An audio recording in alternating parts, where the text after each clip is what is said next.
Can't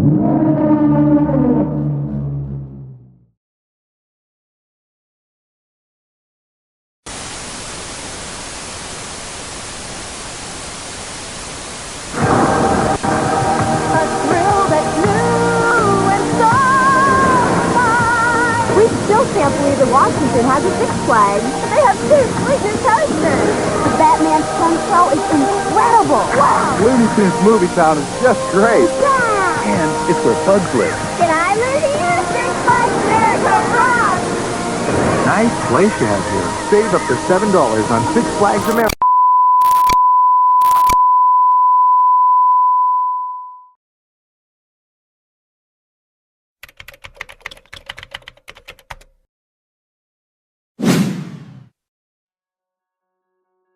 Six Flags America, following their acquisition by Six Flags/Premier Parks, received an enormous amount of investment between 1997 and 2001, with almost all of it dedicated to adding thrill rides to the dry park, including 6 roller coasters. In 2002, this would continue. More flat rides, including a water ride called Penguin's Blizzard River, would be added, and it looked like this investment would continue to spike and spike. But this would not be the case. Six Flags America was not alone in this boom of investment. Almost every single park in the chain would receive an influx of investment immediately after Premier bought Six Flags. It was genuinely bonkers, with so many coasters and rides being added to each and every single park between around 1997 to 2002. Their strategy boiled down to the idea of, we have all this money, let's fucking use it. Ah! It's not a liquid! And so they did. However, this strategy proved to be costly for the company. Quite literally, Six Flags experienced huge amounts of debt after unfavorable returns to these projects. They simply bit off more than they could chew. Too many parks, too many investments, too big of an area to manage. Hell, they had properties in frickin' Australia, for Pete's sake. Six Flags were in over their heads with an unsustainable and detrimental business model. And as a result, cutbacks had to be made. For many parks, investment would fall off a cliff. Many were sold off, such as most of their overseas properties, and even some domestic properties like the former Geauga Lake. And even some would close, such as Astroworld. And a park that almost met a similar fate as those was Six Flags America. The park, despite the enormous investment in the late 90s and early 2000s, was still not among the top of the chain's moneymakers even with its market, and it was a candidate to be sold. But the park was never sold, and remained part of the now significantly smaller chain. But as Six Flags started to refine its footing, Six Flags America was left to essentially tread water. Investment would be smaller scale, mainly to the water park, which was rebranded from Paradise Island to Hurricane Harbor in 2005. A number of slides and pools would be added in the 2000s to Hurricane Harbor, such as Tornado and Tony Hawk's Halfpipe, later named just Halfpipe. The dry park, however, would not be as lucky. General renovations occurred regularly, such as the Typhoon Sea Coaster becoming Skull Mountain, but no major investments or attractions would be added. It would not be until 2010 where the first new major announcement to the dry park since 2002 would be made, with a new children's area called Thomastown after the popular kids series Thomas the Tank Engine. A lot of these Thomas Towns will pop up around the world during the 2010s, and lots of different parks too. Kinda neat, I guess, I don't know. But anyways, this was a good sign. Six Flags, as mentioned earlier, had dealt with major financial problems in the 2000s, even entering bankruptcy at one point, making investments more few and far between, especially for parks on the lower end of revenue such as Six Flags America.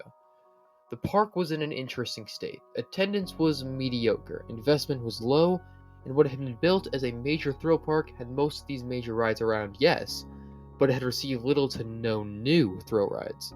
They even lost a coaster, with Two-Face the Flipside being sold off in 2007, where it operates to this day at a park in Italy. So yeah, weird time for this park. But a new era was about to begin for Six Flags, one where investment was paramount. So maybe things would change. And they did. Kinda, not exactly, let's just see.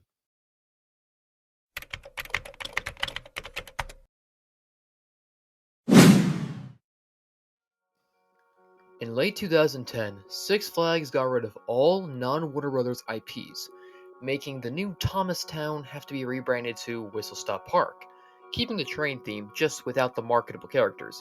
Real sneaky Six Flags, well done, way to be cheap as always. Six Flags also entered a new business strategy, more importantly, where every park in the chain would receive a new investment of some fashion. Essentially a really toned down version of their pre-bankruptcy strategy. Six Flags America got their first investment of this era in 2012, but not without losing a ride. Skull Mountain, the fan-favorite water ride, was announced to give its last riders before July 10, 2011, and closed forever. In its place, however, came the park's first roller coaster since Batwing, which was 11 years before. Apocalypse, a B&M stand-up coaster, would be put in the place of Skull Mountain. However, it would not be brand new for Six Flags America. Apocalypse was a relocation from Six Flags Great America. It took me this long to make that joke. I am so tired. Where it operated as Iron Wolf, the original coaster from Bollinger and Mabyard. So while it wasn't exactly brand new, Apocalypse was the first new coaster to open in 11 years at this park, so it's something, technically. Consistent investment would be made throughout the 2010s, albeit sometimes inconsistent. For example, 2014 brought a full retheme and redo of the Southwest Territories section of the park. Instead of a Wild West section, which there was already two of for some reason, it would become Mardi Gras, themed to New Orleans, with a spinning wild mouse called Raging Cajun finally taking the place of where Two-Face once stood. Funnily enough, this was another relocation from Six Flags Great America. Oh, to be an enthusiast back then, it would have been hysterical. A new set of flying scooters and a Larson Loop theme to Whiskey would be added, and Tower of Doom renamed Voodoo Drop. This was a pretty large-scale investment, and revitalized this rather untouched area of the park. Throughout the rest of the decade, however, this was probably the largest investment made, and also, spoiler, the last time they would add a new roller coaster. There were yearly investments, mainly water park expansion, which is always welcome, but nothing too major. The last year of the just give everybody something mindset from Six Flags was 2019, where Apocalypse was rethemed, repainted, and given new trains. Oh, and renamed to Firebird. God, that name fucking sucks. Jesus Christ. So yeah, the 2010s were an interesting decade for Six Flags America, and that's to say the least. But while investments were not major, that was not exactly the feature that hurt the park the most.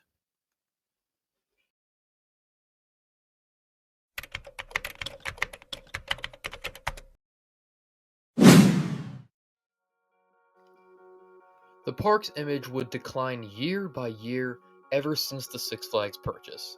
What once was really a family park getting by as a rather independent operation rapidly turned into a thrill destination for Washington, and slowly but steadily struggled to tread water as a lower importance park in the corporation.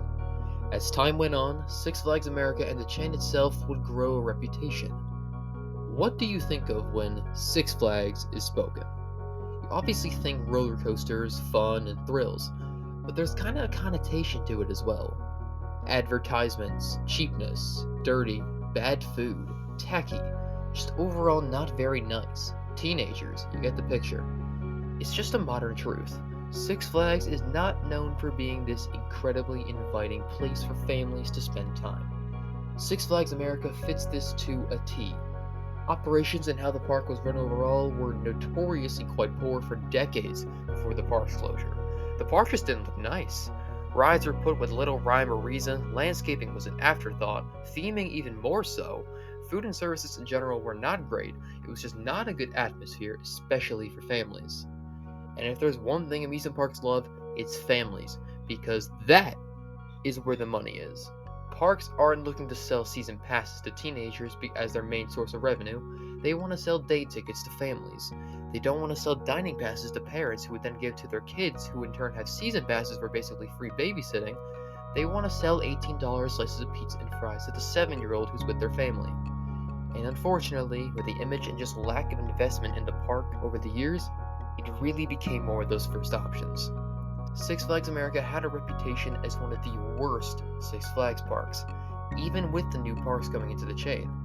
And all of the factors I stated earlier had come into play in some fashion for why its reputation was like this. And COVID sure as shit didn't help things. COVID was definitely not kind to Six Flags America. The park was already relatively struggling with attendance and even making ends meet, so a global pandemic was definitely not ideal in fixing this. After the park company and industry itself emerged from the pandemic, things were different in many ways. One major part for Six Flags America was the corporation's strategy.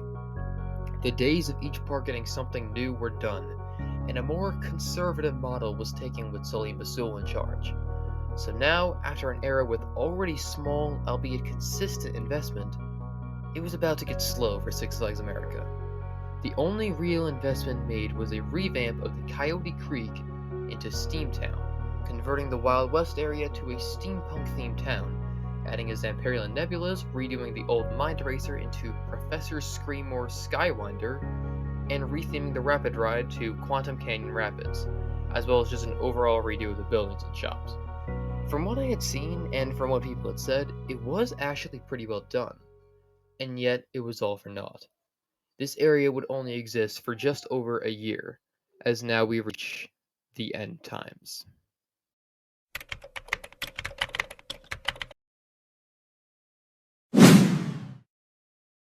Something to bring up, I almost forgot about this, but it is very, very important, was the Six Flags and Cedar Fair merger. Now, when this happened, it was like a nuke was set off in the industry. The two biggest North American amusement park chains had combined into one, making a 26 park mega company. But knowing what had happened to the original Six Flags mega chain, there was a lingering thought among some, and I, that some parks would be sold or even closed. It was simply too big a portfolio to feasibly run. Hell, they said basically this at their first quarterly earnings report. Now, they didn't have to merge. I think it would have been great if they didn't. We might still have King to Kong if they didn't. I'm kidding. Kyle was probably going to close anyways, whatever. But Six Flags America would likely still be around. I said how I expected some parks to be sold. I expected parks like Darien Lake or Michigan's Adventure or even Great Escape to be on the block. I hadn't even thought about Six Flags America, but in hindsight, it was kinda obvious. The park just wasn't making a return. The reputation was in the shitter, investment was slow if non-existent, and with the merger, suddenly Six Flags was competing with King's Dominion, which is in Virginia, being now in the same company. Yeah, I definitely should have seen this coming. But still, when May 1st, 2025 rolled around, it was surprising to see that yes, Six Flags America will be closed forever. There was no Indiana Beach or Kentucky Kingdom situation happening, though that would have been so damn funny. The park was going to close, and that was it. Quite unceremoniously announced, a press release if anything, and that's all, folks. November 2nd will be the last day, so it did give people time to go to the park again before it closed, unlike some park I know. And we all entered a weird collective psyche where we all had to go to Six Flags America, despite never really caring about it before the announcement. I guess you never really miss it until it's gone. Insert passenger song. But yeah, that ends the story for Six Flags America. Hurricane Harbor closed on September 6th, and the dry park closed November 2nd. And people came out in numbers for that final day. It was honestly great to see. It's just always really sad to see a park close, because it was always someone's home park, where someone's favorite ride is, where someone made great memories, where someone worked, where someone grew up visiting, where someone adored to be at. And this sentiment rings true now because another park closed as I'm finishing the script, Wild Waves outside of Seattle. And that's one of the only parks in that region too, making it even more sad. Maybe I'll make an episode about that park someday, I don't know. But really, that's just about it. A 50 plus year retrospective of Six Flags America. How the park dealt with early adversity and changing hands, found its footing in the 90s, rose dramatically in the early Six Flags days, and slowly, ever so slowly, declined to what it looked like before its closure. A shell of its former self, with rides closed in disrepair, but the park was still going. I never got to go here before the closure, and I do regret that greatly. I likely will never experience Wild One, Superman, Batwing, or any of the rides and coasters at this park, ever. And neither will any locals or those who love this park again, which is really the reason why I'm making this series. to eulogize these parks, albeit really late in some future cases, but don't worry about that, and really try to get a feel of what it was like there, and for others who haven't been to these parks. So, I think that will just about conclude episode 1 of Downfall of a Park, a tale of how some parks really shouldn't rise to enormous heights. Six Flags America's downfall began the moment it went under Six Flags, and they tried to make it instantly DC's thrill capital instead of it being naturally built up, which is kind of a trend with these parks. So, with that note, I sign off. I bid you all a happy holidays. Zimmerman strikes again, baby! You can't keep getting away with it!